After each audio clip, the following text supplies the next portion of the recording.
Yeah, exactly. We'll do some post-production. Okay, but right, we'll kick off. Okay, thank you. My name is Katherine Thomas-Wilson. I'm Joint Managing Director of the Talking Shop. You may or may not have heard of us, you may or may not have visited us. We're kind of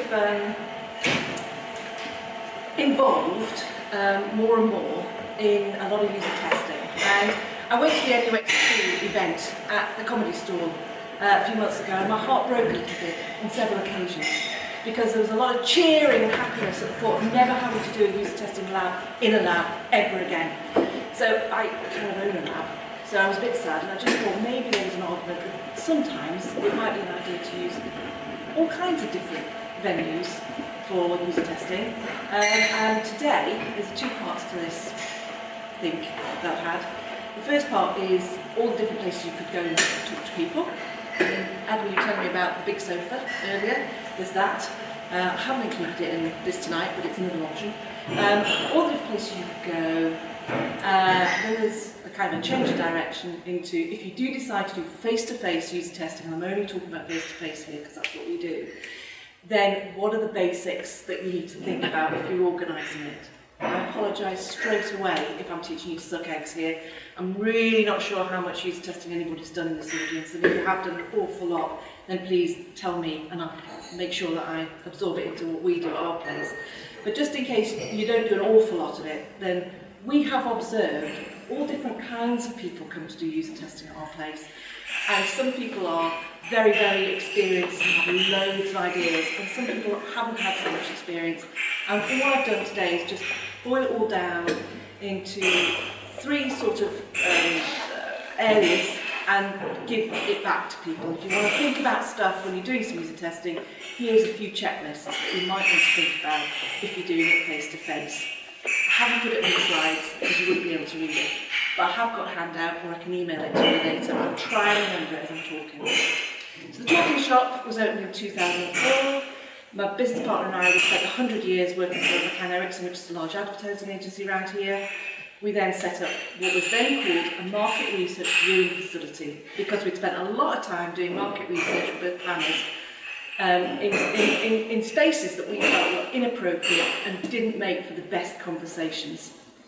So we designed it specifically to accommodate great conversations with consumers and allow those people who commissioned those conversations to enjoy them in the right kind of place and to take part in conversations themselves between colleagues at the same time. In 2006, we were approached by a large search comparison website because they wanted to start doing some user testing. We'd never heard about what it was, but we said, yeah, come and talk to us. And then there was also a very large digital research company based locally who also wanted to do some user testing, and they didn't have anywhere to do it or any equipment to do it with, so they came to talk to us. And through partnership with them, we developed the systems to do the first user tests we did on PC, and we got kit in and we kind of got used to it. And Adrian's here tonight, he's our expert at the office, he sets them up all the time, visualizers, PCs, mobile, laptop, whatever. He helps us do it, but the spaces are very flexible. And as I say, partnership is what has always worked for us. We don't go out there and buy all the kit and say, we've got it, come and get it. We basically, if you want some stuff and you want to set up some sort of event, some sort of test, we'll talk to you and we'll help you all we can. And that's basically the principles that we guide our business by. As I mentioned before, I'm not here to promote the Talking Shop though. I am not the man with the hammer whose answer is always a nail. I am the person who is here tonight to just share with you all the other stuff that people are doing as I talk to them. And say, there's horses for courses. You can do all kinds of stuff.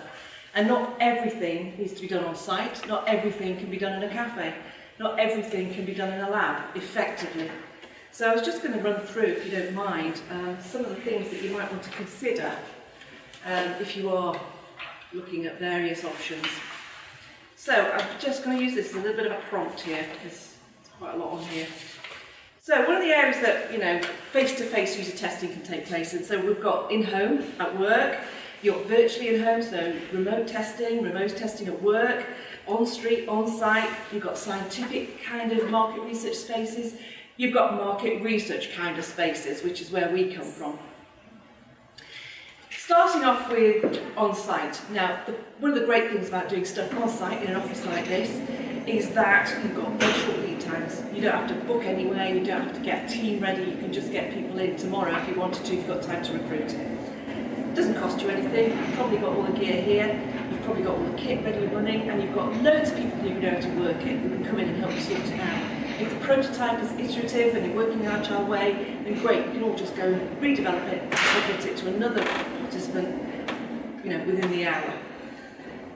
The problem is, if you were to take a purely market research, sort of purist approach here, and possibly an academic approach, I'm not an academic, I bet you might be able to back me up, objectivity is an issue when you're getting participants who aren't from your cohort, your type of background, to come to somewhere and take part in a piece of research that they're not familiar with. They're not familiar with the environment, they're not familiar with the people. They're not on neutral territory. And in some cases they can feel intimidated, and maybe their responses might not be as bang on as you would like them to be.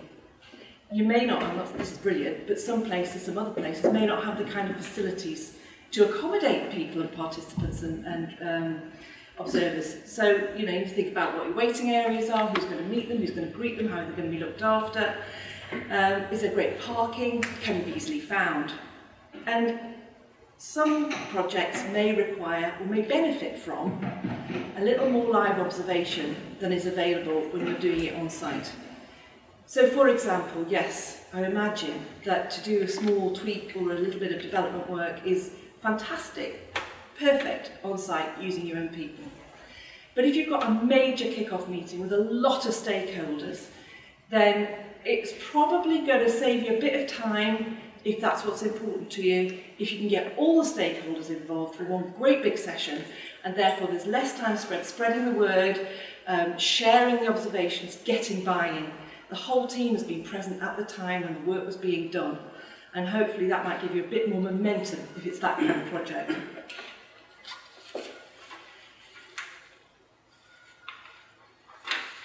That's you guys. Sorry. You do it in home. It's great in home because you start to see, if you're feeling face-to-face in home, because you can really get a feel for the environment, an environment which was quite highlighted recently when we had some user testing going on with us, and it was meant to be for carers, and the carer involved in this particular interview suddenly found himself unable to find any other carer to look after his wife who had dementia. Now, if you were doing it in home and this lady had been in the home with you, I would challenge you to do a decent job of a user test on that website, because the lady was incredibly ill and very demanding. So sometimes if you can get people out of their homes, it can become more effective in terms of understanding the usership of that website. Balancing that though with the fact that you will see how the conditions that people are accessing the websites or the apps or whatever you're testing in, it can influence your understanding of what developments you need to do. Some participants are really very relaxed at home and would prefer to do it in their home or in their office. It's very quick to set up and get into the field. You'll probably get a whole 6 or 7 in-home depths recruited much more quickly because people don't have to get anywhere and they just have to stay where they are to be seen. It's cheaper to incentivise respondents in home. So if you're thinking about paying your respondents, how much do you pay them? It costs them less. It costs you less if they're going to stay in their own home and you don't have to persuade them to leave their home and come and tell you what they think of your website where you're at. There's no venue cost high.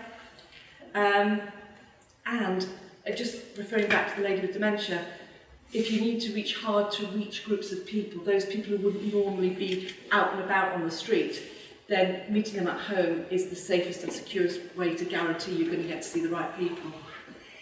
Downsides of this though, if you are meeting at home, you're going to have probably more interruptions than if you had it in a specified in a space like your office, because there's colleagues, dogs, babies, everybody's going to need their attention as well as you.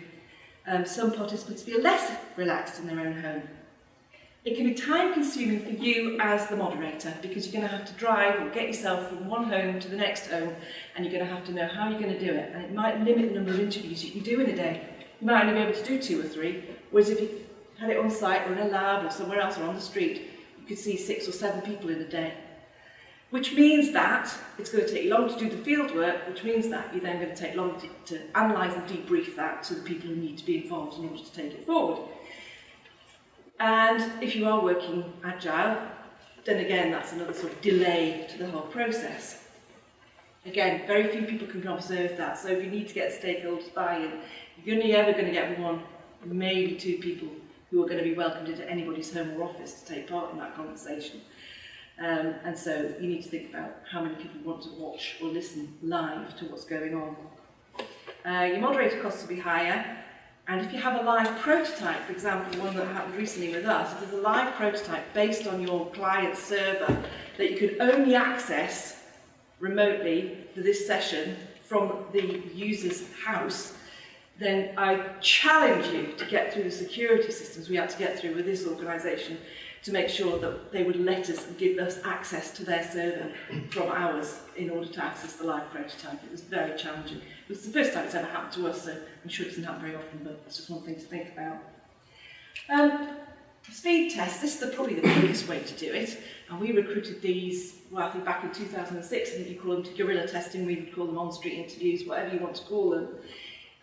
You get yourself a spot in a really great cafe, you get yourself a lady or a man who specialises in finding people on the street, and they drag them in at 10 or 15-minute intervals on the basis of paying them, 10 or 20 quid for 10 minutes of their time. And for those kind of projects where you really need to talk to people for 10 minutes, it works really well. And you can get loads and loads of people brought in. And you as a moderator, if you're doing the user testing, all you have to do is sit there and concentrate on doing the research. Your field worker will be bringing people to you as and when, so that you can immediately move on to the next person. It reduces the margin for error. So if you've gone in home to do some work and their webcam wasn't working for whatever reason, or you wanted them to use their own gear and it wasn't, and so you had to use your own kit, at least with this you've got the control of knowing that they're working with your guaranteed to work technology. The incentive cost is very low.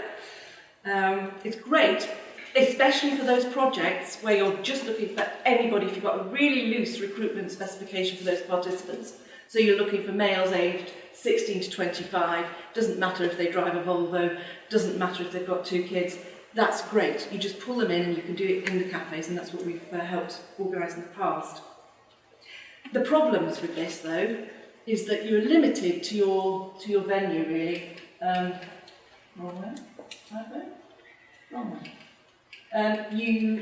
You basically have to find a venue that's got Wi-Fi and a manager who's really happy for you to sit all day and just bring people in for a coffee. So that again, that's no big deal. There's lots of them about and you can do it. It's not great if you want to find people who drive Volvos who've got 3 kids. You really need to do something slightly different. If it's more specific, you're going to take ages finding people otherwise on the street. Not great for longer conversations because you're dragging people off the street unannounced and they don't expect, they're probably on the way to the bank or they've gone away to meet someone, so they're not going to be spending more than 10 to 15 minutes with you in a cafe, usually, willingly, that spontaneously. And again, minimum observation if people want to watch live. Again, it's difficult to get to more than 1 or 2 people observing that kind of conversation to feedback. And then finally, this is what we do. We are a research lab, and it's not, they come in all different sizes, all different shapes and sizes. Where we've come from is essentially the market research industry, so it's been our ambition, our original setup was designed to make people feel at home. I mean, that's the point of what we do, is to welcome people, to give them a sense that although they're in an artificial environment, it doesn't feel alien. And we compensate for that in all the ways that we can by ensuring that people are looked after from the moment that they reach us.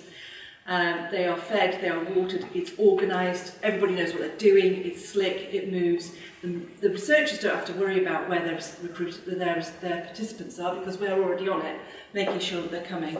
Everybody gets to work and to respond in the most positive way they can in what is obviously an artificial environment.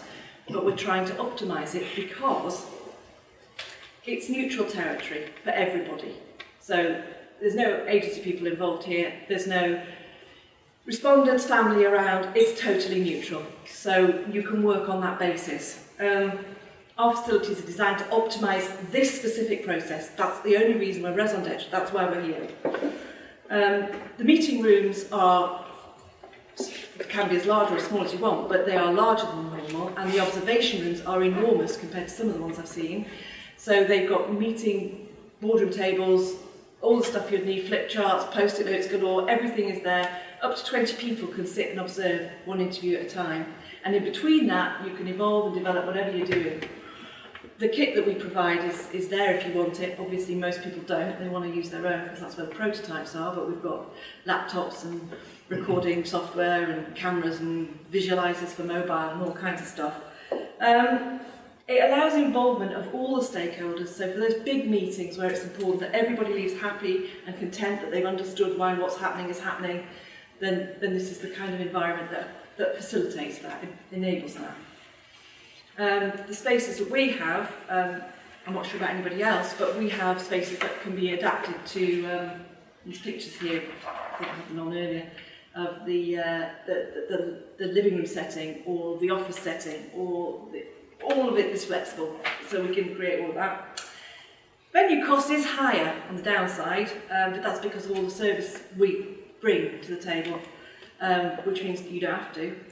In terms of looking after your clients, we're there to do that for you. We feed your clients, we feed the participants. It's probably going to take you longer as well to sort this out, because you've got to get availability of everybody involved in the process. If up to 20 people want to take part in this, you probably can't organise it overnight. And a lot of people think it's unnatural. I'm sure some of them are unnatural, but we do everything we can. That's one of our objectives, is to make it feel as natural as possible. I've just a little chart in the handout later, less wordy, just to say, you know, when you're considering the type of venues when you want to do your face-to-face, there's sort of very loose, impressionistic spreadsheet there of what works best for what kind of project. I put a little tick there. Oh, I'll show you that. There. Because I don't believe that it isn't necessarily unnatural to come to a lab, because we spend so much time trying to make it as comfortable as possible for everybody involved. So, moving on, that was the first half. What am I doing for time? My watch stopped at 10 to 11 this morning, I just discovered, so forgive me, get the book to pull me off. Some horses for courses, some done quickly on site, brilliant, some projects fed off site, it's your choice, it's your decision. Basics. Okay, so this is where we get to the part where I talk about the 3 aspects of a user testing project when it comes to checklists of things you should think about. Looking at the basics, looking at the people, looking at the venues. Just take those as 3 areas to think about.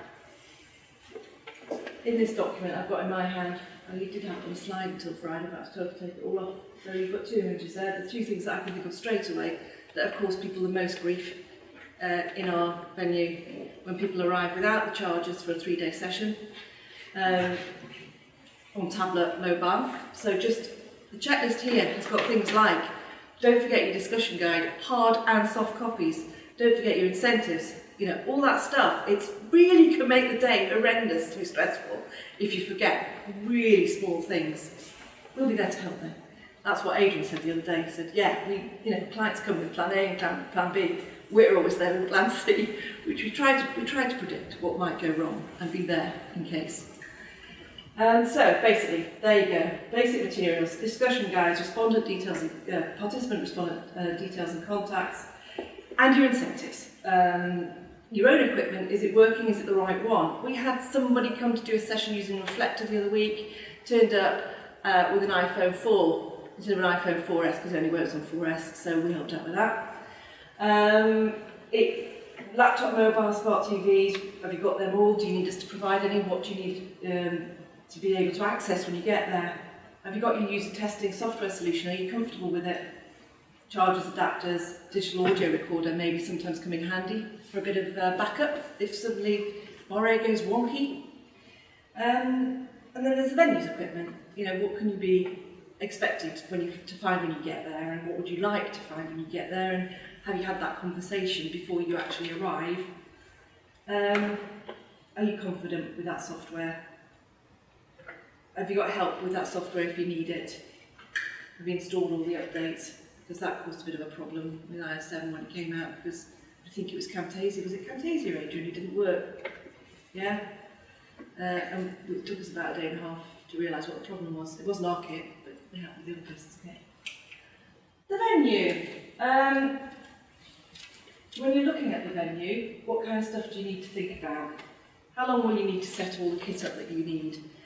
Is it set up in a way that you will be able to do exactly what you would like to do, or as possible do what you'd like to do? Have you asked the question? Is it in the right place? Can people find it? Has it got parking? Are people there to look after the people when they arrive? Who of you are organised to do that if you're not in a lab? How big is the observation room? How much respondent space do you need? Is it full of stationery, or do you need to bring your own? Is there any catering provided? Do you have to make your own tea coffee? Do you have to leave at a certain time, or can you stay all day? What kind of recordings are they going to give you at the end of the day? And how private is the workspace? People are going to be walking past looking at something that's super confidential. And if you forget your stimulus, will the managing director go out and buy you every form of stretch mark cream that's on the shelves at Boots at no notice? People. There's 3 lots of people. The first lot, the ones I really care about, because we recruit, we find people as well as looking after clients, we find participants to take part. And what I'll tell you is that a lot of genuine participants who've never done market research before, they really have to be persuaded, they cannot believe it seems too good to be true to be invited along to spend 1 hour with somebody and get £40. So very often they have to reassure them that they're not going to lose a kidney. It's all kosher and above board. Okay, so that's a bit of time worth spending with people to make sure you get the right people. Okay, and those are people who aren't relatives or friends. These are people who are out there and genuinely reflect the profile of whatever project is that you're on. So yeah, to talk about respondents then, just briefly, have you made sure that when you've recruited your respondents, you've got all their names and addresses when you take them with them? Who will meet and greet them? We've talked about incentives. The worst thing you have to do on a Thursday night at 7:30 in the evening as a viewing studio is find 15 £5 notes, because everybody's promised £45 when they arrive and it's all come in 20s or 10s, and somehow you've got to find it. It's definitely antidote to apathy, but we did it. Have you got non-disclosure documents? Do you need signing sheets to account for all this cash you're handing out? Do you have a spare recruit? If you're doing a day-long session, have you got a spare recruit who will just either sit there all day for a little bit extra, because if you've got a studio, particularly if you're at a lab, and you've got people observing from your client side, it's really embarrassing if somebody doesn't show up for kids to dogs ill or something. So if you've got a respondent who's sat there waiting for you just in case somebody doesn't show up, to just fill the gap. Or you can recruit one right at the end of the day. So you've still got your 7 respondents even though you recruited 8 and 1 didn't show up. Just in home, just to talk about in home for a minute, are you insured for loan working in home? I mean, have you thought about that when you're doing in-home work? What's the situation if somebody turns out to be not quite who they were expecting? Have you got petty cash for your coffees when you go and do your in-store sort of on-street stuff? Just, it's all written down here. Observers. I don't know how much work you do that's observed and how many observers are involved, but thinking about the numbers of potential observers might help to format the project as you go through. Sometimes the observers, particularly in healthcare, have to sign the non-disclosure agreement. So that's another thing you have to think about having on hand. This all sounds like really boring admin, and I'm rushing through it as fast as I can, but it's the kind of stuff that can give you a real headache on the day. Does everybody know how to get there? And as an interviewer, have you thought, I mean, how much, who's paying attention to how far you're going to have to travel if you're doing in-home interviews? Who's doing all that thinking for you? Who's giving you the route that you're going to have to take? Have you had to think about that, or can somebody help you with it? How much time do you need to leave between the interviews? Do you need a driver? All that stuff. You just think about it before you kick off, just to make sure you've got it all covered. So that's everything from me. I don't know if it's been 20 minutes or it's been longer or short. I've just gone through everything. I hope it's okay. There's loads that could go on forever, and if you want any more information, or if you're even interested in anything else, just talk to me after, and I've got some handouts here with the detail of these slides contained on them.